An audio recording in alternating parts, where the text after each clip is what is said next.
ساری چیزیں اجڑ جائیں گی، اور سب سے بڑا نقصان یہ ہوگا کہ دین اجڑ جائے گا۔ اس لیے علماء نے غور کیا کہ اب کچھ سوچنا چاہیے۔ لوگ چندہ دیتے ہیں، مگر چندہ دینے میں کتنے بڑے فیاض ہیں اس کا اندازہ اس سے لگائیے کہ ہمیں جو 100% مال ملا ہے اس میں 2.5% ہم کو زکوٰۃ نکالنے کا حکم ہے۔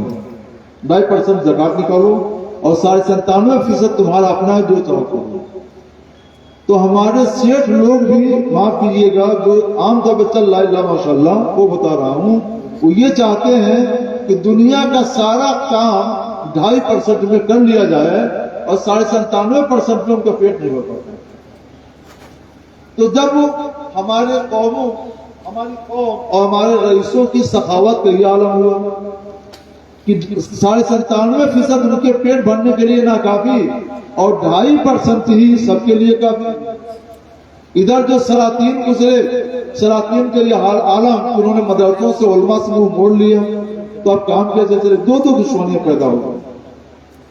اب ایک ہی راستہ لا گیا تھا زکوٰۃ کا، مگر زکوٰۃ پر، صدقہ فطر پر پابندی لگا رکھی ہے شریعت نے کہ اس کو ایک حد تک ہی خرچ کیا جا سکتا ہے۔ تو اب ضرورت تھی نا کہ اسلام کو بچانے کے لیے، مدرسوں کو بچانے کے لیے، قرآن حدیث اور فقہ کی تعلیم کو بچانے کے لیے کوئی بائی پاس کا راستہ تلاش کیا۔ وہ بائی پاس کا راستہ اس حدیث پاک میں مل گیا، اس لیے علماء نے اجازت دی حیلہ شریع۔ حیلہ شریع کیا ہے؟ حیلہ شریع ہم لوگ یوں کرتے ہیں کہ کسی بھی مدرسوں میں امیر طالب تو آتے ہی نہیں ہیں، اللہ ماشاءاللہ۔ جو آتا ہے کوئی لولا لانگڑا ہوتا ہے، کوئی غریب فقیر ہوتا ہے، کوئی محتاج ہوتا ہے، کوئی دماغ کمزور ہوتا ہے، یہی ہم لوگ کو ملتے ہیں۔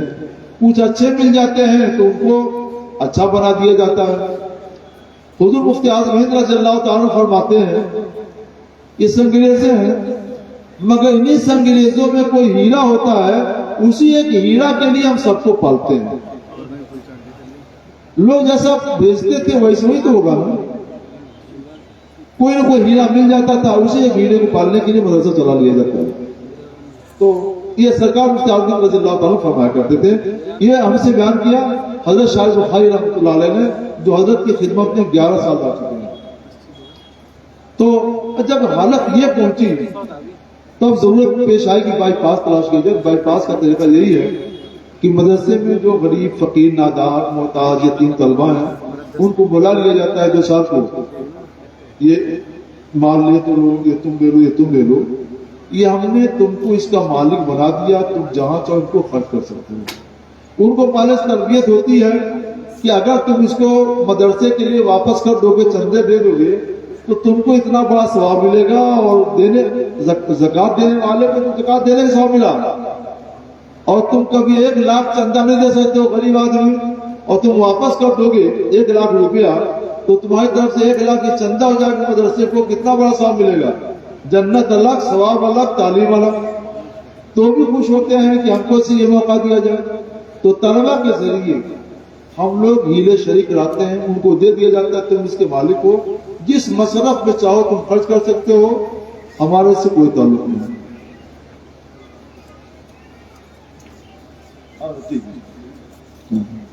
وہ چونکہ تربیت یافتہ پہلے سے ہوتے ہیں تو وہ واپس کر دیتے ہیں، اور اس طور پر دونوں کے تعاون سے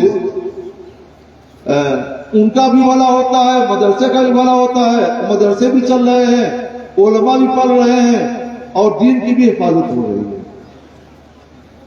اگر جس طالب علم کو ہم نے 1 لاکھ روپے دے دیا، وہ کہ ٹھیک حضرت آپ نے دے دیا، آپ کا بہت بہت شکریہ، تو اس کو روکا نہیں جا سکتا۔ وہ شکریہ ادا کرتا ہے تو ہم بھی اس کے شکریہ ادا کریں گے، ٹھیک ہے آپ کو شکریہ جائیے۔ زکوٰۃ دینے والے کی ادا ہو گئی، وہ بس ثواب سے محروم رہ گیا۔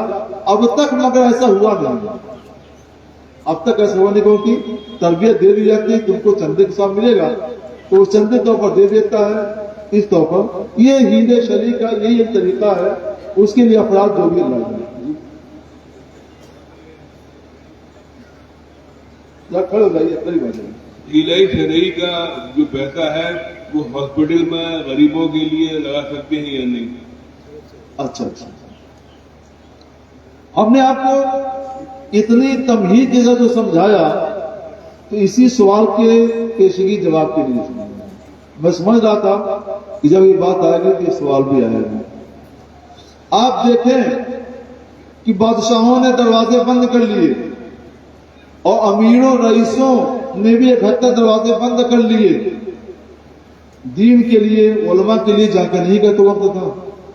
جب ایسے اس طرح اور مجبوری کی حالت پیش آ جائے تو اس وقت ہیلے شرعی کی اجازت ہوتی ہے.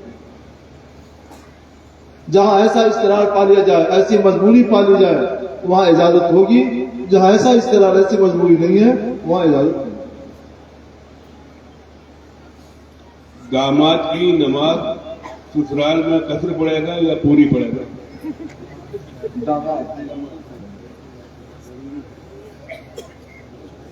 یہ کئی حصوں میں تقسیم کیا جا سکتا ہے. پہلی بات تو یہ سنی آسان، اگر شادی آپ کی نئی نہیں ہوئی ہے تو پہلی بار دوسری بار آپ سسرال جا رہے ہیں اور وہ سسرال ہے مدت سفر پر، یعنی 100 کلومیٹر زیادہ دوری پر ہے، تو وہاں جاتے ہی آپ مقیم ہو جائیں گے.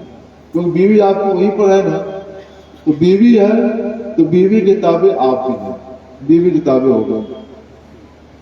ہاں، اس مسئلے میں بیوی بچے جہاں رہیں گے تو انہی کا حکم ہوگا. بیوی مقیم ہے تو آپ بھی مقیم، بیوی مسافر تو آپ بھی مسافر. آپ اپنے وطن سے سفر کر کے گئے، بیوی وہاں موجود ہے تو گویا آپ کا گھر وہاں موجود ہے. یہ ہم نے ایک بات کہی تابع کے لیے، وہ مطابق نہیں ہے. اچھا، شوہروں کی یہ بات ذرا ناگوار بھی گزرے گی کہ ہم کو عورت کے تابع کر دیا گیا، تو میں اپنی بات واپس لیتا ہوں. آپ لوگ عورت کے تابع نہ ہوں، عورت تابع نہیں ہے.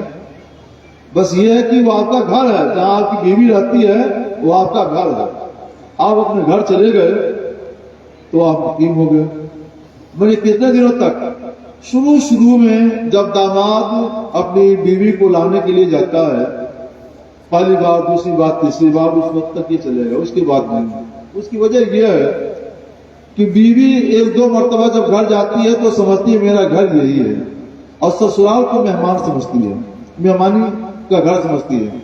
بعد میں جب وہ یہ سمجھنے لگے کہ اب یہ میرے لیے مہمانی کا گھر ہے اور وہی میرے لیے سسرالی، میرے لیے میرا اصل گھر ہے، تو ایسی صورت میں شوہر جب وہاں پہ جائے گا کہ وہ اپنے گھر نہیں جائے گا، لہذا وہاں پر وہ سفر کی نماز پڑھے گا اور مقیم کی نماز نہیں پڑھے گا. حضرت ایک گیس چلی ہے، ایجاد ہوئی ہے، جو لازم گیس ہے، اسے سونگنے کے بعد بے خود ہو کر ہنسی آنے لگتی ہے. اگر نماز کی حالت میں ایک گیس چلی ہے، اگر اسے چھوڑ دیا جائے تو بے خود ہو کر ہنسی آنے لگتی ہے. ہنسی جو ہوتی ہے اپنے آپ آنے لگتی ہے، ہنسی رکتی نہیں ہے. اگر مسجد میں وہ گیس کوئی چھوڑ دے اور نمازیوں کو ہنسی آنا شروع ہو جائے تو ان کی نماز ٹوٹ جائے گی اور نماز فاسد ہو جائے گی. ایسی شرارت کوئی نہ کرے، ایسا نہ کیا جائے، نماز فاسد ہو جائے گی.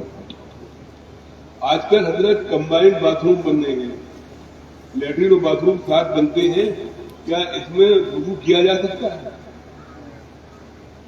وضو کر سکتے ہیں، لیکن ہم جو اسلامی طریقہ ہے وہ بتاتے ہیں. آپ کوئی بھی مکان بنائیے، چھوٹا یا بڑا، تو اپنے گھر میں لازمی طور پر ایک حصے میں وضو خانہ بھی بنائیں تاکہ آپ وہاں پہ وضو کریں. ہم گھر اچھا سے اچھا بنا لیتے ہیں مگر وضو خانہ نہیں رکھتے. اتنا بڑا وضو خانہ رکھیے جس میں 3, 4, 5 آدمی. گھر بڑا ہے تو 8-10 آدمی وضو کر سکیں، گھر چھوٹا ہے تو کم سے کم 3 آدمی 4 آدمی اس میں وضو کر سکیں. یہ رکھیے. ہماری دقت کیا ہے، ہر مسئلے کا حل مفتی تو نہیں ہے.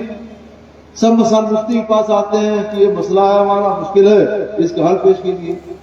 آپ مشکلات بڑھاتے جائیں گے تو مفتی کتنا حل دے گا. کچھ آپ بھی کرو نا. آپ اپنے گھر میں وضو خانہ بھی بنائیے. وہ جو طریقہ ہے کہ وہ غسل خانہ ہوا، اسی میں بعض خلا بھی ہے اور اسی میں بیسن بھی سب کچھ ہے. یہ سچ یہ ہے کہ ہماری تہذیب نہیں ہے، تہذیب یہ غیروں کی ہے. غیروں نے اپنی تہذیب کو ہمارے اندر عام کر دیا اور ہم نے اس کو قبول کر لیا، اس لیے یہ سب دشواریاں پیدا ہو رہی ہیں. اگر گھر میں وضو کرنے کے لیے اور کوئی انتظام نہیں، آپ باہر جا کر بیٹھ کر وضو نہیں کر سکتے، سنت طریقے کے مطابق بس وہی ایک جگہ ہے تو وضو کر سکتے ہیں. نماز پڑھنا فرض ہے اور اس کے لیے کوئی اور جگہ نہیں ہے آپ کے گھر میں تو وہیں کر لیجئے. لیکن اگر مسجد قریب ہے تو مسجد میں جائیے، وہاں وضو کیجیے، وہاں استنجا وضو کا سارا انتظام ہوتا ہے، وہیں کر سکیے. رات میں کبھی آپ کو تہجد پڑھنا ہوا اور ایسے وقت آپ مسجد نہیں جا سکتے، مسجدیں بھی عام طور پر بند رہتی ہیں، تو گھر میں وضو کر کے اس طور پہ آپ نماز پڑھ سکتے ہیں. یا کبھی ایسے وقت نہ کھلی کہ وقت بہت تنگ ہو گیا ہے اور مسجد جاتے ہیں تو نمازی چھوٹ جائے گی، تو وہیں وضو کیجیے،